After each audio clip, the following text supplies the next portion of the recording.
Hamas has decided to delay the release of detainees due to Israelis' violations of the ceasefire. How do you view this move, and what are the implications for the future of the ceasefire agreement, sir? Thank you for having me, Rana. I think that it's quite understandable why Hamas would choose to suspend the prisoner swap or the detainee swap or exchange in the Gaza Strip, given that Israel has, since the ceasefire went into effect on the 19th of January, has not been upholding its end of the agreement on many accounts. Yes, it did withdraw from the Netzarim corridor most recently, and it did evacuate certain areas inside the Gaza Strip, and they did release the Palestinian prisoners as agreed. However, it seems that they are treating this ceasefire arrangement as a temporary arrangement, a temporary ceasefire, and not a permanent long-term cessation of hostilities, which means that they are using it just in order to retrieve their detainees, and afterwards they might choose to resume hostilities. This is what Hamas fears. And these fears were confirmed by, of course, the very preposterous propositions of President Trump regarding the displacement of Palestinians, which, of course, were endorsed by the government of Benjamin Netanyahu. And afterwards, also, like in terms of the humanitarian, the entry of humanitarian aid into Gaza, Hamas, Israel, has not allowed the agreed upon amounts. So, for example, by now, 12,000 aid trucks should have been into Gaza. Only 8,500 were admitted into Gaza. About 50 fuel trucks, only 15 were admitted. 200,000 tons? Yes, 200,000 tons were supposed to be admitted. Only 20,000 tons. Only 20% were there, yes.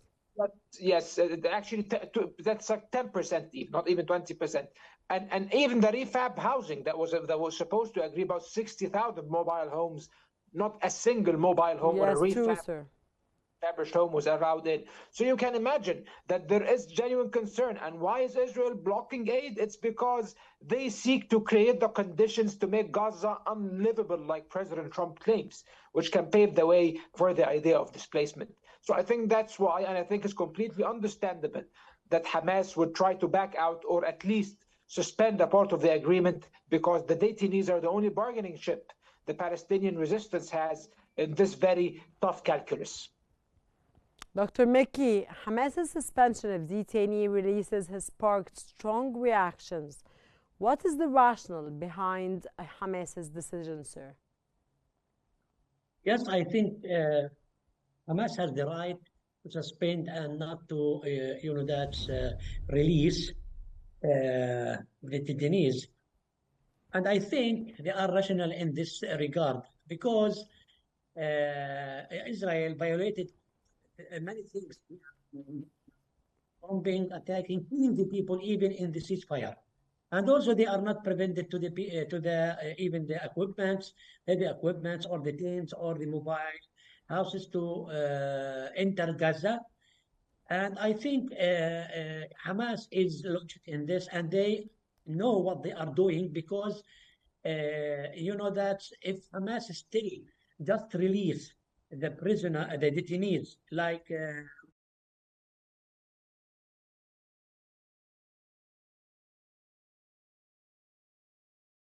from the Israelis, will go with this, and also at the same time the Israeli will fulfill the commitment to continue this agreement.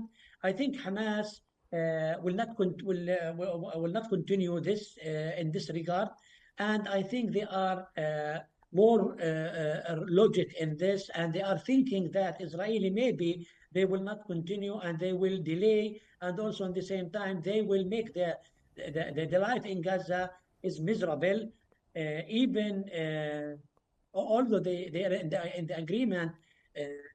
The mobile houses, they should enter Gaza, and also the tents, and also the food, and also many of the heavy machines, in order to that remove all the demolition or the construction. So I think, yeah, they are rational in this, and this is the way that Hamas could deal and could maybe continue their disagreement or the first stage of the agreement.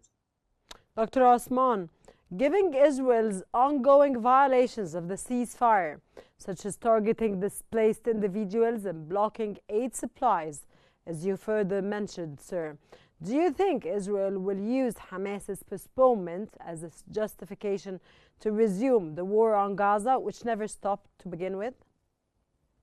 Unfortunately, Rana, that's a highly likely possibility. I wouldn't say an inevitability, but definitely it's a very high, there are very high chances that this will happen. And I personally believe, and I hope I'm wrong, that this is what the Israelis are planning. And it's for a simple reason. If it was only up to the Israelis, this war would never have stopped. Netanyahu does not care about the detainees. He would rather see each and every one of them killed in return for achieving his very sinister designs and plans inside the Gaza Strip and basically uprooting the Palestinian people from their land. And he, along with the far right and along with a very, very significant segment of Israeli society, see the detainees as expendable.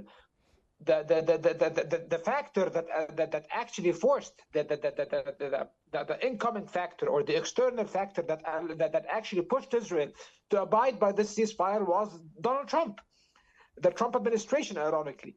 And now this very Trump administration, Mr. Trump himself, is giving an ultimatum